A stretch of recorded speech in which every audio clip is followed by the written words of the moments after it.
Hello, this is Dave with Black Label Painting. So this is the first attempt at making a tutorial on how I oil bases. I do have a bunch of bases that are already all ready to go and ready to be doused with oil. But I've got one base that I'm going to show you from pretty much start to finish on the colors that I use and how I apply them. Simple as that. The colors I'll be using for the effect that I'll be going with, I'm going to be using MIG paint. This is a British service drab. You can't see because it's worn off. It's the only complaint I have with MIG paints is the names tend to wear off the more you use them.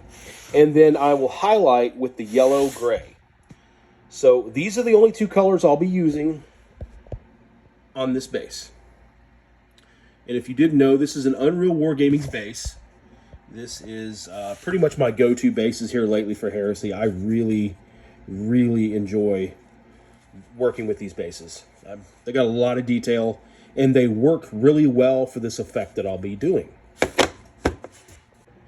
If you notice over here, this is pretty much how they're going to look. This is a 60 mil. That's an 80 mil. But this is pretty much the way I'm going to go with them. It's just using those two colors. And then we'll be coming back with the oils. Well, of course, I did paint the manhole cover. But that's just like a metallic. You don't have to use these colors. These are just the colors that I'm using. You could use like a deck tan, something along that lines, and just something that's 1 to 2 stages lighter than what you're base it with. Because you're going to use your trigger control to create shadowing and shading all on your own. See, if you'll notice, I come down and I let off the trigger down here with the base color to create a lot of my shadows. I do a lot of the shadows with just trigger control. So, and then of course I come back and I've been using this.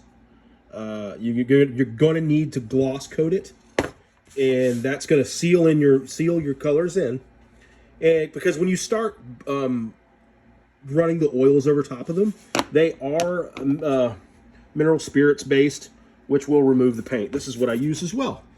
This is what I use whenever I take the oils off, and I thin my oils with this. Hobby Lobby, good shit. It's what I use. I use a lot of Hobby Lobby oils. It doesn't really matter. I don't really have one oil I prefer over the other. It's just pretty much what I've been using stuff from Hobby Lobby.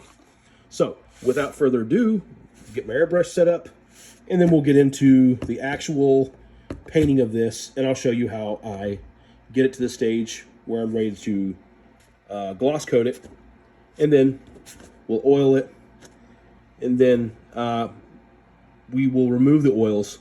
So this will be filmed over a couple days because you need to do your base color.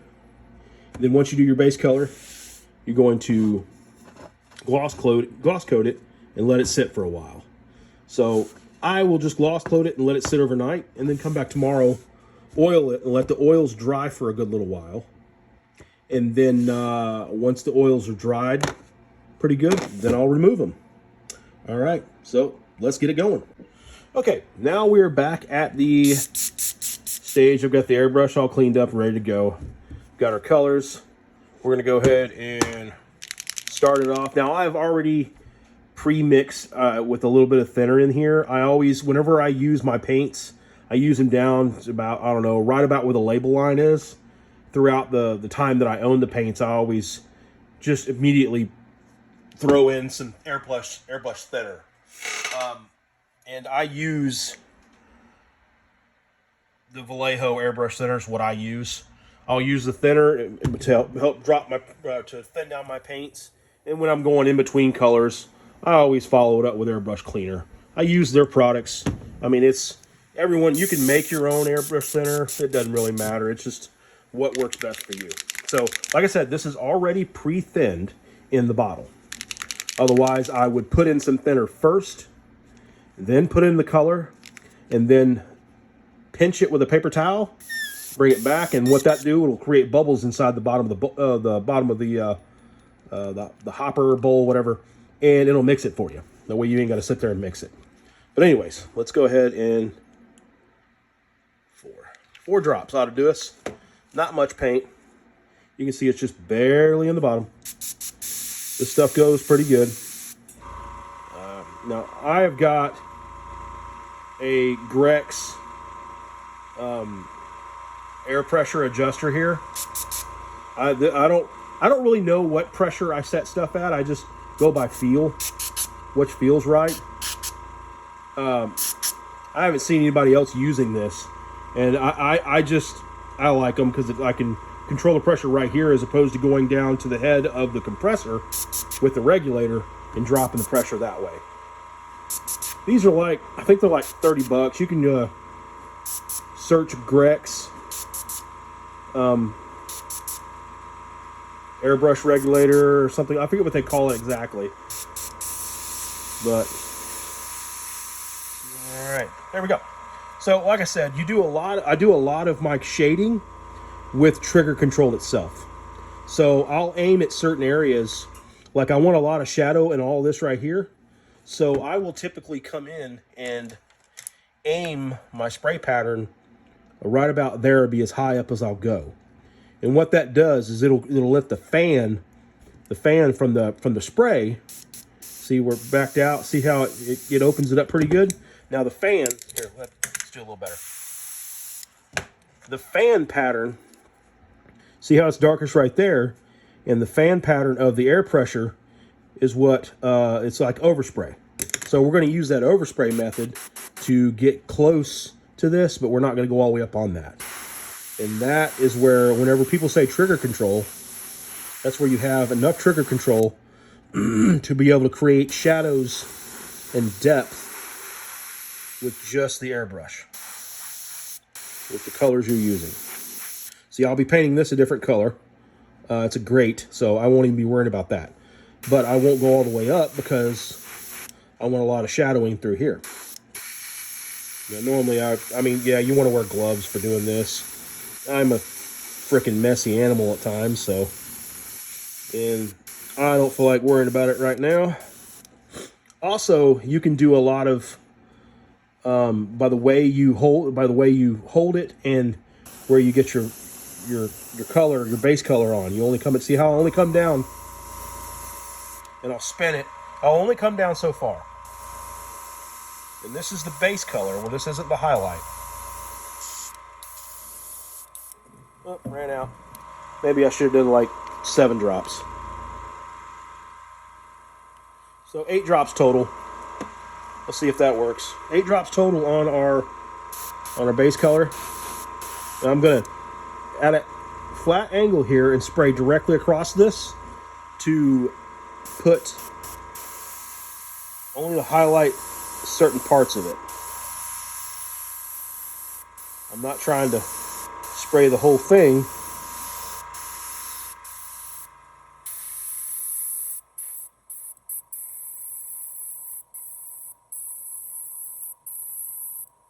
Give it a second to flash over. I mean, I'm not using a whole lot of spray. A whole lot of air. So it's putting it on a little bit more paint than it is to air, so it doesn't dry out super fast. So I'll just give it a minute. I'll let the compressor kick back off, and then I'll hit some more areas. I'll pretty much just go out towards the edge only to finish up my base color. So I'm basically aiming right through there, right around the edge, and maybe the tip top of this, if that. I'll stay kind of at the top, because the more color you lay down, you're essentially making it darker. So when you put it down thin, I'm using the basically making it a little transparent, I guess you could say. And then it's letting a lot of the black base come through and help create a lot of shadows. You can also, like, I'll dust this from an angle. I'll dust the whole backside here, and that gives me more control over my shadows. Like, I'm creating my own shadows. So my light point, my light source is going to be coming at an angle, basically 45-degree angle right here. So I'm going to come up to here, to there, hit it a little bit there, and on the front side of that. So that's where my light source is coming from. If you look at it from the top down, you can kind of see what we're talking about. There's going to be a lot of shadowing right through there. I mean, it's cracked and blown up tiling, I guess you could say, or concrete, or wherever the hell you want to call it. We'll go in, we'll do a little bit of highlighting. I don't know what happened there. It must have been a little splatter, but that's okay. We're not worried about those little mistakes like that because the oils will take care of that. The oils will hide that. So any little imperfections and mistakes you make, the oils will do the job of filtering it all out. So I think we're good on that base. We're pretty much empty anyways. So we'll run the rest of it out. I'm not even going to clean it out. I'll go straight in to this next color. I mean, yeah, you can sit there and clean the colors every single time, every color you run through your airbrush. You can do that if you want to. I don't always do that because, think about it, I'm going to be highlighting with this color anyhow. So whatever's left in there will mix a little bit and will blend with my trigger control anyhow.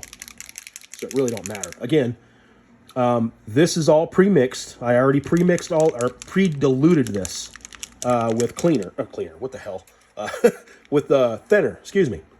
So I've already got it all ready to go. We'll do 1, 2, 3, 4, 5, 6 drops. Should be plenty. All right, we'll run it through the brush. Let it, oh, now, so we didn't even have to worry about it bleeding over too much. Did pretty good. So with this one, we're gonna, now this is at our same angle. This is where our light source is gonna come from. So we'll go back at it from that light source. And we'll only aim to the outside parts of these. Outside, the very center of that, the center of that. We'll only get a little bit of highlights. Now, if you wanted to, you could just do these highlights like this and call it a day. But if you can go a little bit further if you wanted to, which I did not. So I'm only showing what I did to get my bases to look the way they are currently. But there is some more stages you can do to give it more highlights. And that's basically just come back over top of all of it with a dry brush. And dry brush this color or the next lightest color down over your highest edges. But I'm not going to do that. I'm fucking lazy, and I'm just going to use my airbrush. You notice my air pressure, if I had to guess, I would guess I'm probably at about 15 to 25. Anywhere between that range. I mean, I would say about 20 PSI. I'm not hammering it on there. I'm doing just enough to get it the way I want it. And trigger control is key to blending this. I'm going to go straight across again to get some highlight across these broken pieces here. I got a little bit of dry tip going on. Whenever that happens, just pinch and pull the shit off. It's just, it doesn't matter what airbrush you use. I've used Grex, I've used Badger, and then I'm on this Infinity, and they all get dry tip. It's just part of it. I mean, sometimes you just keep a sponge. Whoa, that came out a little bit more than I wanted it to, but that's okay. That's okay. That to me is perfect. But you can see where a lot of my trigger control has created all of my shadowing and all my depth. I like to create artificial depth and stuff. I like to paint flat panels and make them look like they've got depth to them. I don't even, like, I have no former training with art. This is all just pretty much me. I've had no airbrush classes.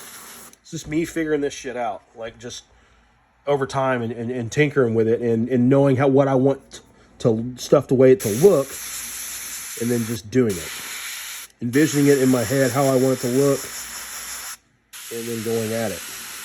So know that if you're taking advice from me, I have had no formal training.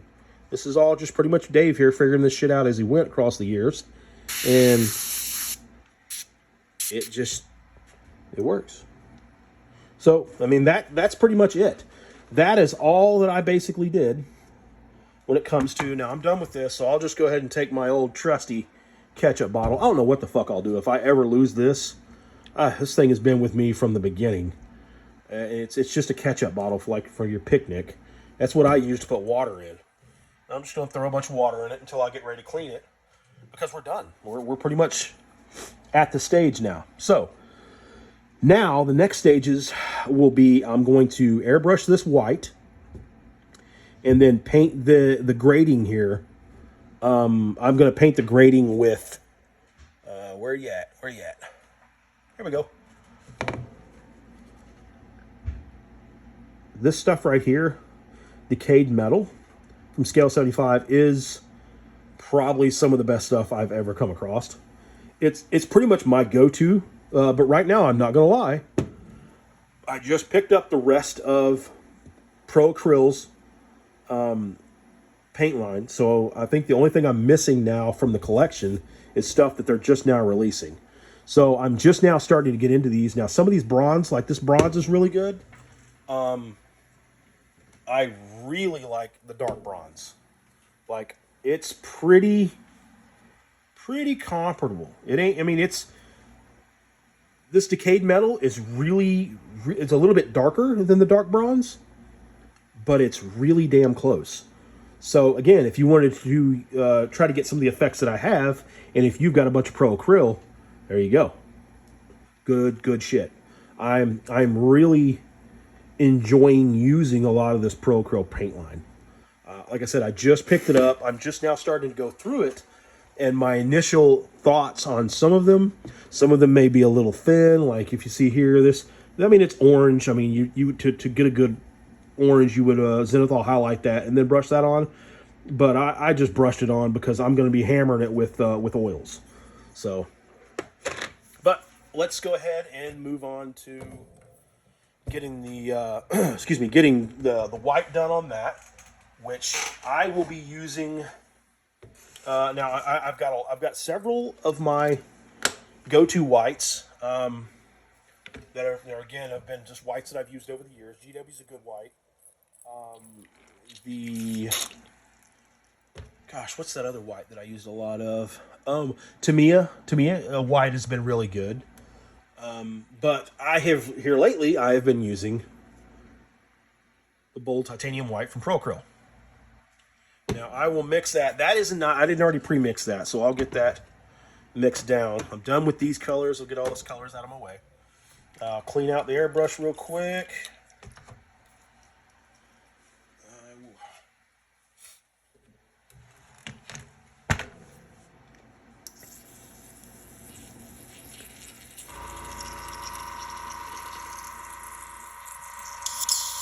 All right. Okay, so get that all cleaned out. It's good to go.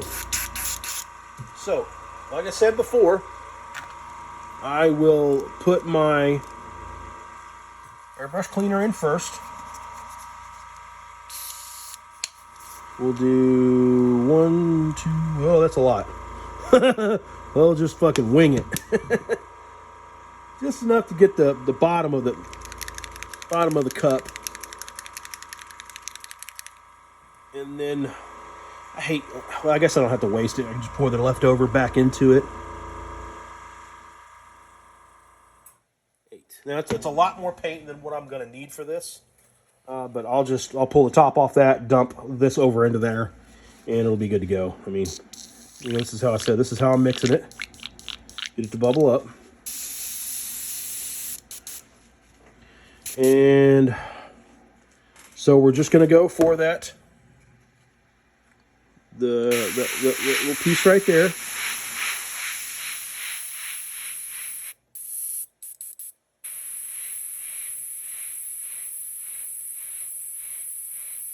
Slowly building it up. I got a little bit more thinner than I needed in there. You wanted the consistency of milk. This is just a little bit too thin, but we can make this work. It'll just take more coats to cover it. Whoa. Again, not a huge deal. See how it looks like it's a little funky there? That's okay. I'll dry this, and where it started to pool up, you'll notice it'll start to disappear. Again, don't mix it as thin as I did, but it's okay. That's really all I needed it for right there. And I'll pour my excess back in there. After I spill it the hell all over myself. Bit of a pig at sometimes. Definitely don't try to be. I hate being a messy ass fool. Especially when it comes to working with stuff like this. Because if you don't watch it, you can spill onto this and just totally screw up what you're working on. So we will go ahead and roll into doing the grate. And I'm going to use my decayed metal from Scale 75, the Metal Alchemy range.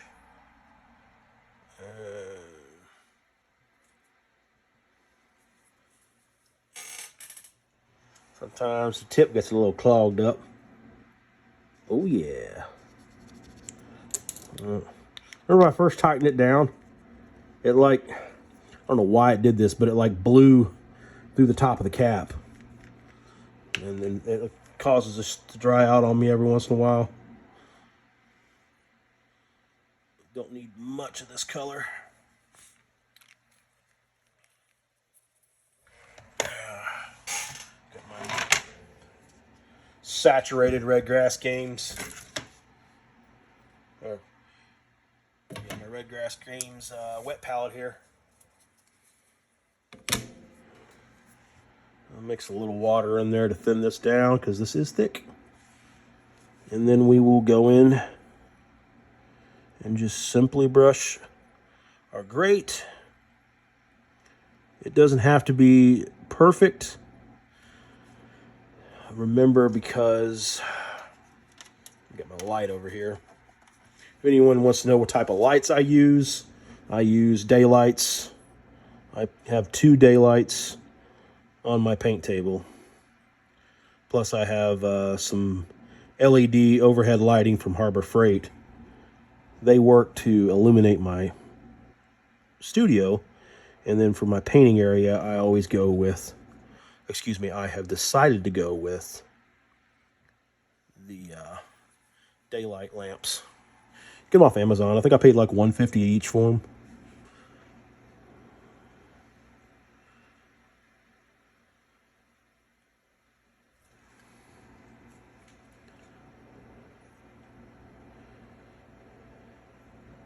See, I see the little rocks and stuff over in there. I won't even worry about going up. I might hit that right there, but that's pretty much it.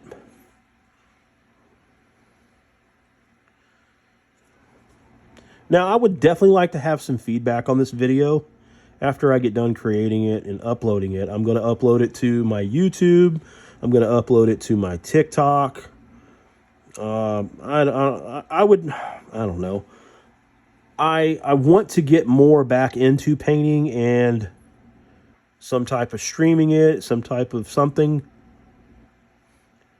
I just need to get my ass in gear on it. And that's pretty much it. Like, we are done with that portion of the base. So now we're going to move on to, sorry, I'm cleaning out my brush.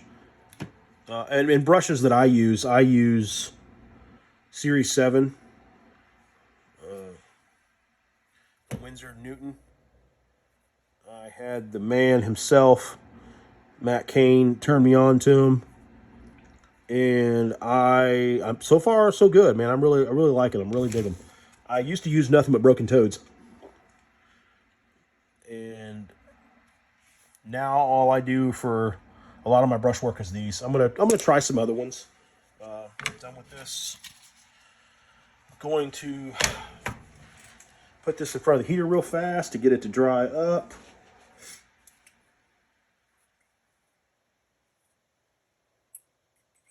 I didn't even need this one.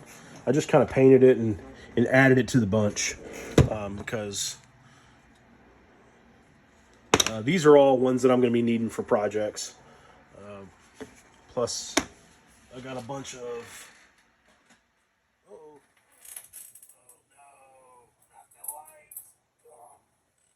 Got a bunch of these GW bases, Sector Imperialis bases that I'm going to be oiling as well. I mean, this technique will work on a lot of things. So whenever I do the oiling on them, I'm just going to do a little bit of everything. Excuse me, I'm going to do a little bit of everything. That way you can see how they work on the other bases as well. Yeah, I didn't want to bore you with painting all these bases because I figured that would just be a lot of repetitious shit. And really what you need to see was right there with that base. But now that is pretty much where we need it to be, I am in a very well ventilated area in my garage. So I don't want people to be like, holy shit, this motherfucker's spraying gloss clear in a closed up room, blah, blah, blah. No. I'm in a 2-car garage that is, it's got a lot of space. And all I'm doing is spraying enough to just get this base with. Taking these Sector Imperialis bases off and using this board. This board, the paint, it's like at Hobby Lobby, they have like the little paint things you can buy. Little paint canvases, 9x12s. I buy a bunch of those and just use them to prime on top of and do whatever else on top of. I mean, some of these things, I've got a couple of these that are like 15 years old. But, all right. You want to make sure you're in a good, well-ventilated area. I keep saying it. Look at high as a kite. And now what this is doing, it's doing two things. It's sealing the model because these are for play. So you want to seal your models that you're touching a lot. So it's going to seal it for protecting the base coat. And it's going to seal it and protect the base coat from the oils and the thinner that I'll be using to apply the oils. So I'll seal it, and with it also being gloss coat, it allows the oils to run out everywhere. Because the difference between gloss coat and dull coat is, think of it like, it's like the coat itself is really porous when it comes to a dull coat or a satin coat, and this is just like a sheet of glass over the paint. And it's a good thin candy shell effectively, and it'll allow the oils to flow uninterrupted across all accesses, and it'll let it flow down into all the nicks and crannies and where we want it to go to help give us that really good oil effect. So I'm gonna pull this over to the side here.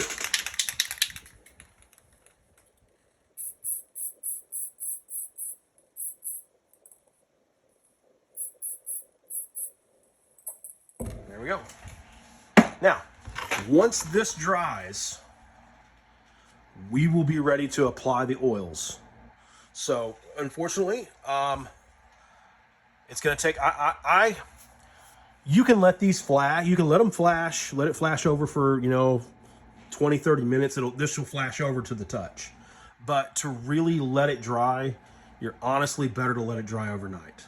So, that's what we'll be doing. We'll pick this back up. Tomorrow, I will oil it and finish it. So, stay tuned. For you guys, it'll just be like that. Okay, so I've decided, since, I've got all these up here that are already cleared and gloss coated and ready to go, I'll just oil them. That way you can see how the oil effect is.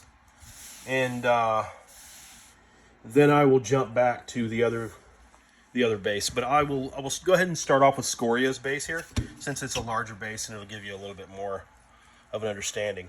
Now, whenever I mix my oils, the oils I use, I mix burnt sienna, red ochre, and ivory black. This ivory black to me is like the cat's meow. It's really good stuff. I'm trying to locate more of it again and not having much luck. But it's a very dark. It's black ivory is what it's called, but it's really a really dark brown. And I mix all three of these together sometimes. And I think in this pot I've got all three of them mixed. So, and I will mix all of them in there. And I will mix them with mineral spirits. And I will create a heavy wash. So it's almost like a syrup. This is, I mean, it's thick, but it's not that thick. Actually, you think I'll bring it down a little bit. So this is kind of like the go-to wash that I like to use. The go-to oil. Like here lately, oils have been something that I really like and really enjoy using. You can use washes. I mean, there's nothing wrong with a lot of the washes that are on the market today. I go through certain phases where I like doing things a certain way. And I'm always changing what I think I like. I don't know, it's really weird. I don't really like to do the same thing twice, if that makes sense. I don't like to do the same thing all the time. I guess we'll say that. I like to change it up from now and again. And now I'm blabbering and running my jibs. But anyways, so just put it on heavy. We're gonna run it on heavy. And you'll notice in a lot of the stuff, I used like really bright colors. And I did that on purpose. I didn't want to, almost made it a little too thin. This might work. Because the oils will filter all this down for me and give me the look that I want. It does a lot of the highlighting and shadowing and all that stuff. So I'm putting it on pretty heavy. If it pulls up, it's okay. It doesn't really matter. I'll be removing a lot of it. And that's pretty much how it'll look. And we'll need to let that dry. This stage I will have to let dry overnight. But at least I can show you how I oiled it. So, I mean, again, you want to go through and paint all your details. Like I didn't weather none of these steel tubes or anything. I didn't weather anything. So I'll paint it, do minimal highlights. You know, I'll go like super bright highlights in certain areas on the stonework. And that's just so whenever I do the oil, remove a lot of the oils, it gives it the effect I want.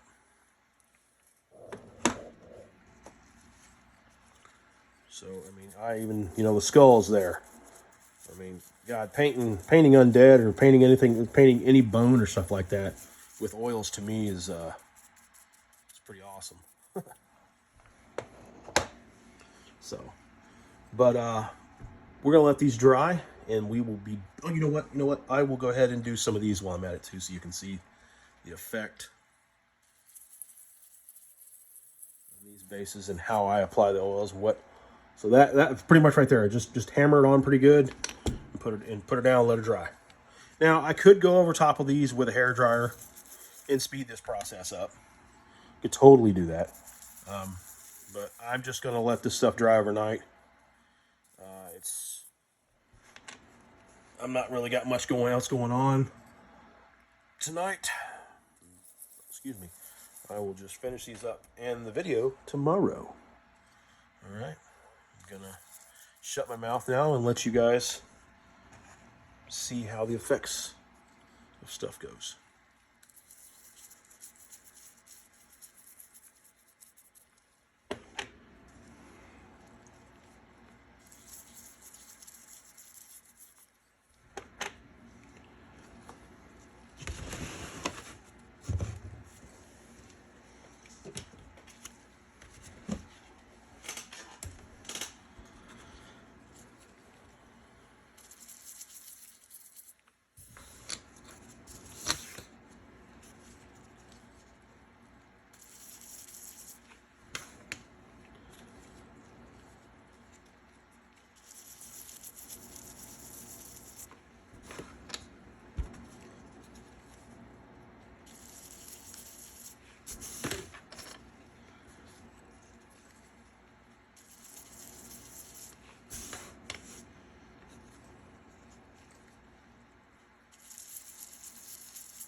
So I'm not liking how thin this is starting to look. So I will add in a little bit more oils because I did thin it down a little bit too much. I'm not going to go back over the stuff I've already done because, hey, there's going to be inconsistencies with oils anyhow. You don't have to worry about getting everything exactly the same. You know what I'm saying? So you can tone things back. You can change them a little bit in between. It doesn't really matter, just so long as it's to your liking. That's all that matters. So I'm going to add a little bit more oils to this just because it's a little bit thinner than I would like. I thought it was okay, but nah. Right before I should have known better and not added any more damn mineral spirits because it was actually perfect. It's almost like a soup is what I want. That's the way I like it. I don't want it too thin. And you'll notice, like, this is, see how I was talking about, it's like a really dirty, grungy, oily look. That just, it's awesome. And I've got to find more of it.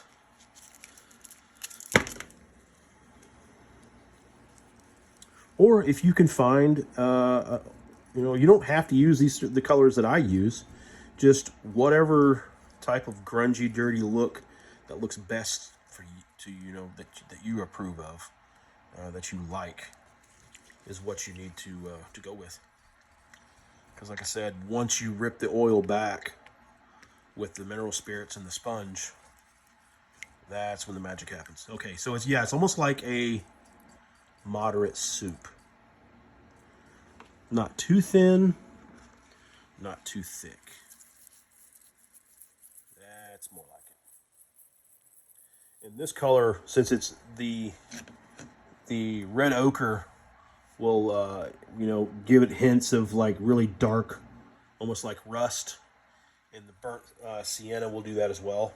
And then this color will just do a really nice weather effect. So we'll go ahead and hit some of these with the new mix. And you'll notice how it looks.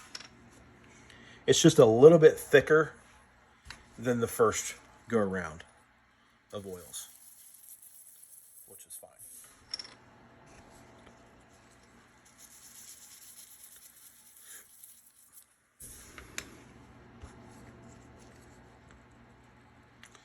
It's a little more red tint, which is fine, not a big deal. I can add more of the black ivory in there to bring it down too. But you'll notice it. I mean, it looks like crap. Like, it looks terrible. And that's the look that you want. You want it to look like, well, oh my God, I just ruined everything that I just did. No, this is perfect.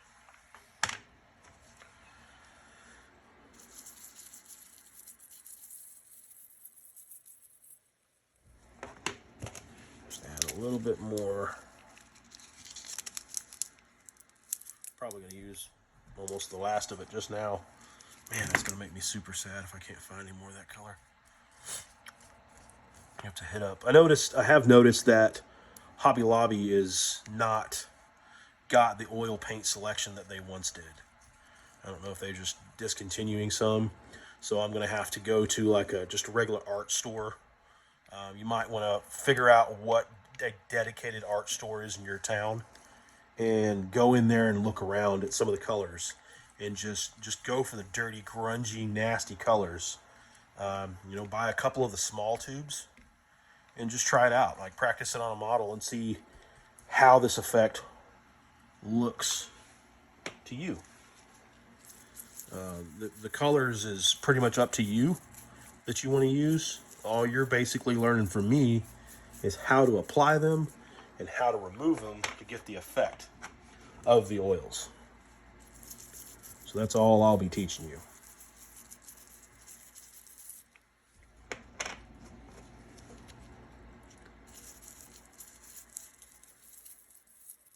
Also, when it comes, I find that when I know how I want to do a base for an army, like if, let's say this Blood Angel Zone Mortalis force I have over here, I'm going to be working on. That is what I'm going to be putting on all of those Sector Imperialis bases. Just because I'm going to be putting a Leviathan on a Sector Imperialis base that I got from someone else, Australia. They printed me one. Well, it's not really printed. They cast it. They made it and then cast it. And it's 80 mil. And it's awesome. I forget who sent me this, but he sent me a few of them. And I was like, man, I'm so happy and so very appreciative for the guy who sent me these. And I can't remember who it was now. I mean, I could hunt through my emails, or not my emails, but my messages and find the guy again. But it was somebody in Australia that made these for me, who cast these.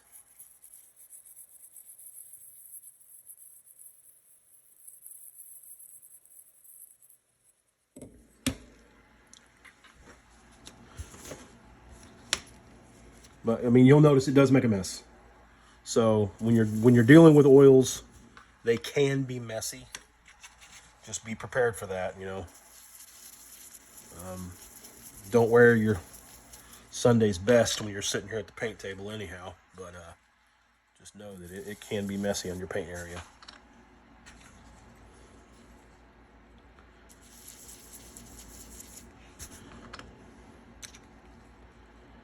But we're gonna let these dry, and then the next step will be the magic step. And that's the step where we will actually remove all of the higher areas of oil paints. So once these bad boys dry, we will be on to that step.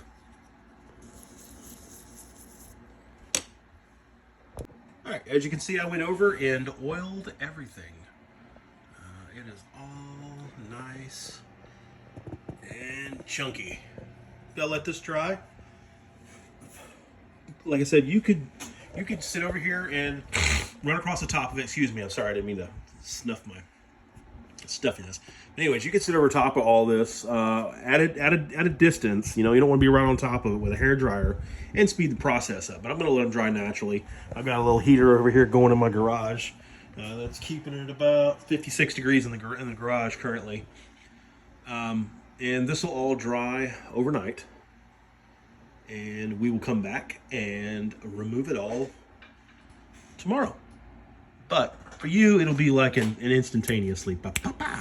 So you will be able to come in right after we remove the oils and start highlighting and bring it, you know, highlight metals, highlight whatever you want to highlight, and then seal it and call it a day. You can do it a few different ways. You can remove it and just run it like it is.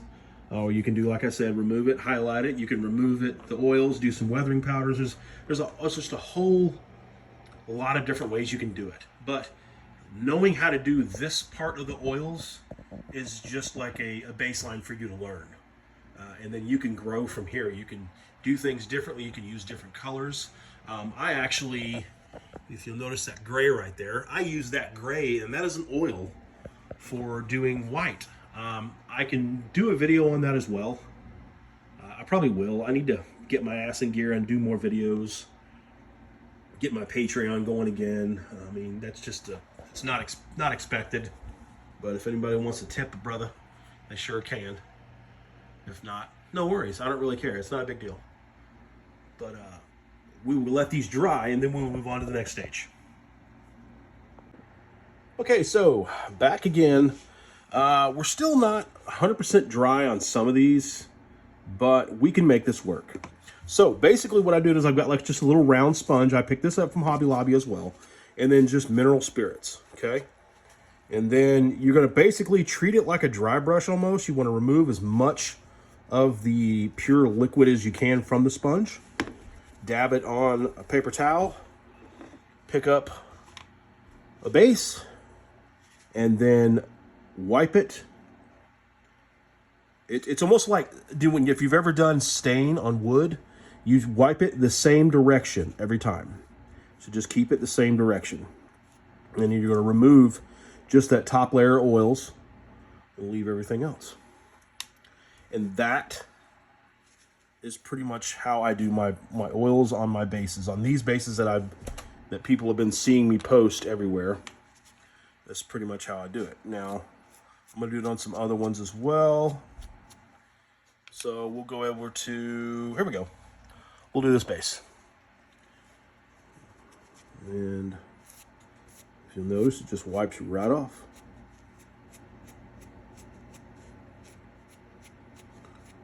Honestly, I went more than one direction on this, but you want to keep it as much as to just one direction as possible. And then once that dries, I will dull coat it so that it'll get rid of the gloss and will look the way I want it to look.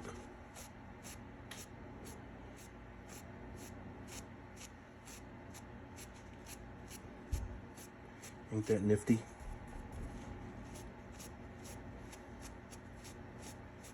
And that, my friends, is how I do it. Just removing the old oils. That leaves it looking like dirt and grime. Exactly what we wanted.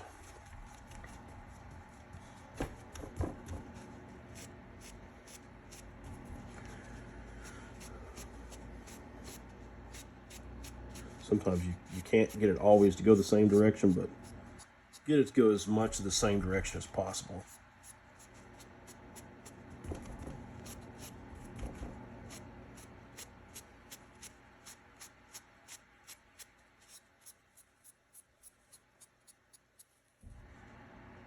And then let it dry. And the oils does all of the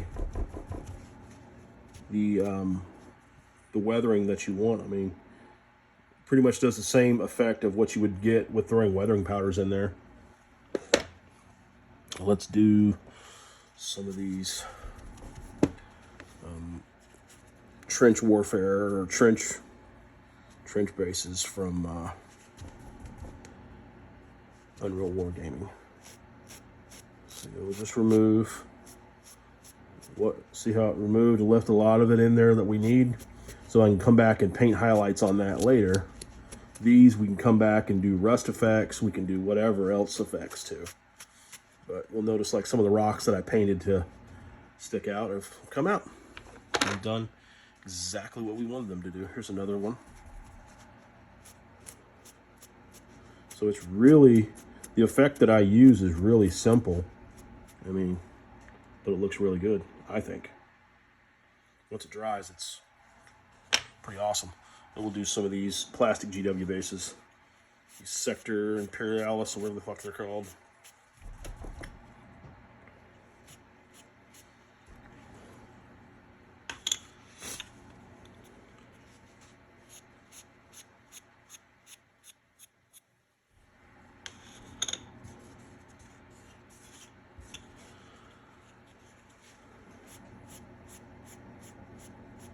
Again, just keeping the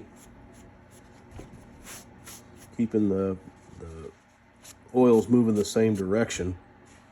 It's really what you want. This one's, I don't know if we'll be able to do this 80 mil. It might not, because I mean it's still nowhere near dry. I mean, we'll be able to. It's not really a big deal.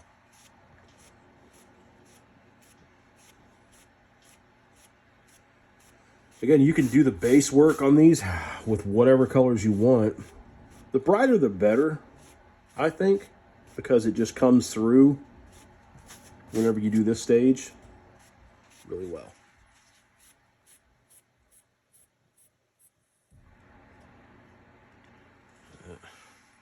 Go back to some of these. Whoa.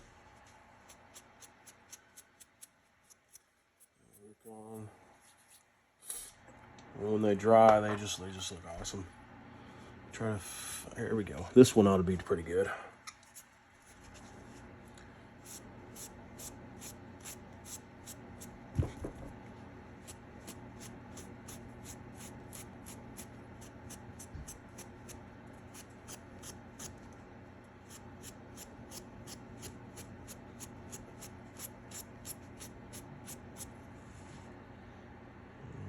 once it dries, it will give us that effect that we want. Just old, worn out, funky looking.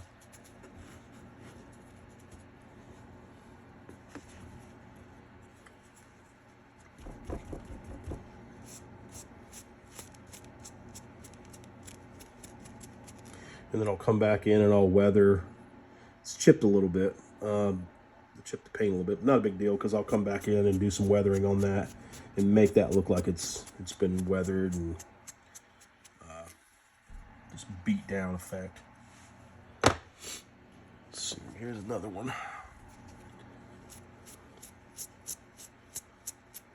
This is why I went through and I highlighted the higher part of the rock the way that I did.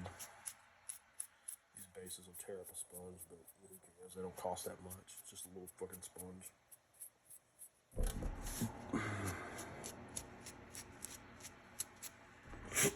Excuse me. And that's, again, once it dries, it'll pretty much dull down the gloss coat, the gloss base that you put down there. It'll pretty much dull it down pretty good. But I always like to seal them just to make sure everything's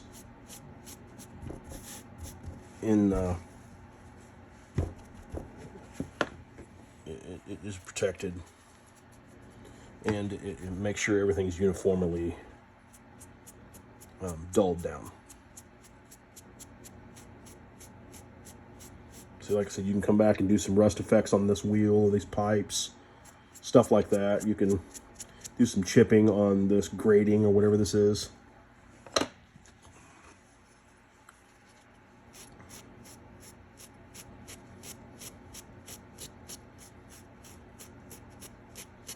You can go through and paint more details on rocks and stuff like that, and it'll just pop really well whenever you remove it with the oils. But this is essentially, I mean, you've seen how that looked before. It looked like crap before. It wasn't complete, perfect coverage. Well, when you hit it with oils, it doesn't matter. Again, you can come through and do some highlights here and there with the other bits and pieces, just to get it to where what you like. But this is just another tool for you to have in your arsenal of painting, and it's super easy. If you don't like the way it looks, you can just keep removing it. You can get this pretty well saturated and just remove just about all the oils if you wanted to and start over.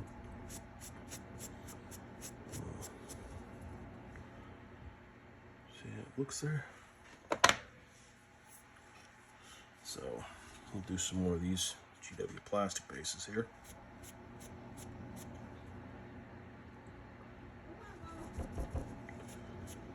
Uh-oh. Sounds like everybody's back from playing in the snow. We don't usually get a whole lot of snow here in Tennessee, so, well, in Nashville it is. So whenever it does, the wife likes to take full advantage of it with the kids and get them out in it, because she's from Wisconsin, so she's used to the snow. As you can see, I mean, it's super easy. You can do this with a lot of different detailed bases. The GW plastic bases work just as good.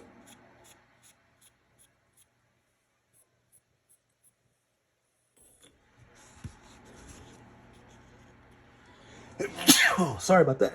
Oh, sorry about that. Stupid head cold has been just wearing me out. Well, I know I've been needing to get these done. I've been needing to get some stuff recorded. I'm trying to get back into the habit of doing content and putting out more content. Even if it is just boring shit watching me remove oils from a base. But someone did request this. So we're like, hey, can you show me how you did that? So I was like, all right, I'll make a tutorial. I haven't done too many tutorials. I haven't done one in a while, actually. Let me get these lights over here.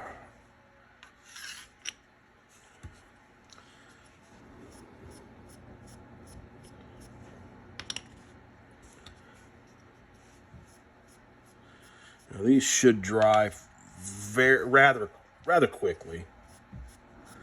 I mean, I shouldn't have to let them sit for a day or two. Again, and then the key is this: you could either leave them like this and just use them like they are, or you can go in and start throwing more details, doing more detail work on them and picking out. It's just all in how much time you want to spend on your bases. I personally, I don't do it as much. I mean, I'm not gonna lie, because I'm trying to paint so much and I'm so ADD when it comes to things. As you can spend as much time painting your damn base as you do your miniature if you pick out the right base. And I personally love that. I love it to where you can just sit there and stare at a model and there's just as much detail loaded up on the base as it is the miniature itself. I think that's awesome. But caveat to that is it takes so much longer to get the stuff done. We're going to do some OSL on these lights and make them look like they're just shining whenever we finish them off. Or we, like I'm fucking talking in the third person here. I.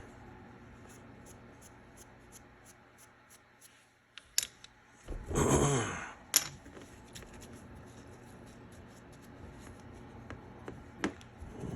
get some more. I'm just going to leave recording it until I'm done with all these. That way you can see start to finish on a bunch of bases. No, okay, I say start to finish. I say I'm not going to be sitting here finishing all the detail work on them, but I will at least be removing all of the oils where you can see all that process. The other process is pretty self-explanatory. You just go in and paint details that you think you might want to pick out and highlights and stuff of that nature. I mean, you could even come in on bases like these and just do some bright dry brushes here and there on lighter colors just to get the edges to come alive, just to throw some more definition on the edges of the rocks.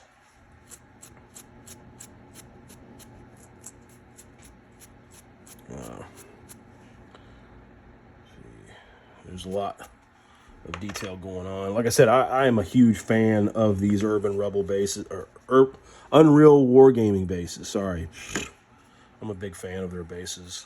And you don't have to only buy one style of base for your army. You can buy all of them because there is different parts of a battlefield. Not every battlefield has the exact same texture and stuff that they're standing on. Hell, this could be a ruined building. This could be the cathedral floor of that ruined building. And the way that I'm tying them all together is just painting them all the same. Painting them all the same style. Of course, you can do that with any baseline. I mean, just buy a bunch of bases that kind of resemble each other, and as long as you paint them all the same, it'll look just as good, in my opinion. Like I said, I'll come through and chip and do some rust effects on that. It already, some of that could be, when it dries, will look a little bit like rust effect. But I'll further accentuate it with painting highlights. See how I did the rocks, the bigger rocks? I painted those just to pop a little bit. And in knowing that at this stage, when I go to remove some oil, that they're going to pop really good, and the oil will help blend it all together as well.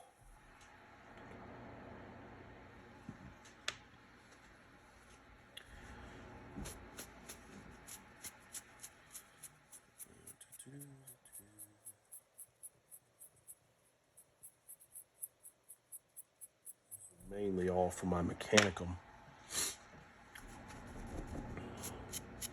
All the mechanicum I'm trying to get ready for Adepticon. So if you see me at Adepticon, you can see these in person. Before you try it, if you wanted to, you can be like, I'm gonna wait and see what they look like in person and see how they turn out.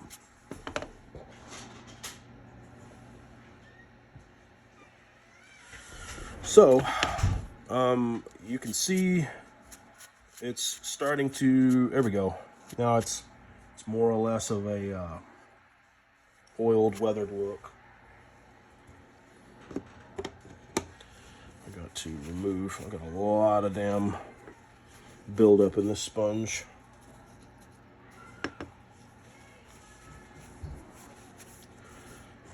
So this is the one that I started with last night that I recorded. I didn't need this one. I was just using this one for a demonstration. And then I decided to roll on through with everything.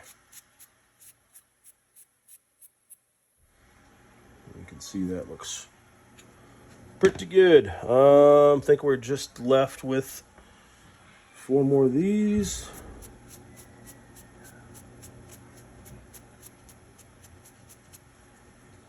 And then Scoria's base will be last. It gets to a point you might want to clean out your sponge if you're doing it a lot like I'm doing here. And then, because it's pretty saturated. I'll go ahead and do Scoria's. I'll drag this all this way. Again, I'm not worried about tearing up the sponge because it cost nothing $25.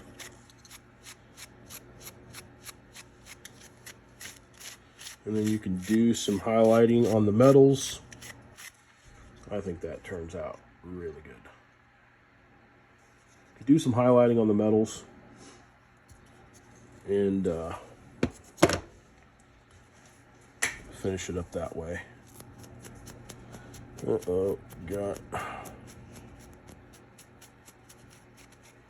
just a couple more of those. And then we will be all done. I need to let them dry before we go in and do anything else. A lot of these I will just save right before I actually put models on them. Still usable. And I'll come in and do details. I just wanted to do these now to create this tutorial and record. Because, like I said, I had someone ask me about them. Uh-oh, dirty lens.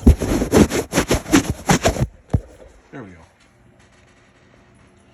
And that is how they all turned out. Again, you can use different colors. You can paint more brighter stuff in the bottoms of the grates and stuff like that. The thing is just when you're going to paint something that to stick out through the oils, you just need to make it bright. And then the oils will do the rest of the work. All right. Well, that's the first Toyota tutorial done. Catch y'all on the next one.